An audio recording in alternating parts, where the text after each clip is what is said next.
Are you trying to figure out how to see the blocked list on TikTok? In this video, I will show you how to see and access your blocked list on TikTok. I'll walk you through the process step by step, so make sure to watch this video until the very end to learn how. To get started, open up the TikTok app and then make sure you are logged into your account. After that, tap on the profile icon at the bottom right corner of the screen. And then tap on these three lines at the top right corner of the screen. And then tap on Settings and Privacy.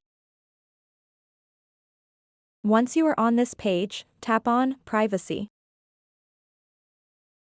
After that, scroll down to the bottom and you'll see an option called Blocked Accounts. So go ahead and tap on that. And now you'll see a list of all the people that you've blocked on TikTok.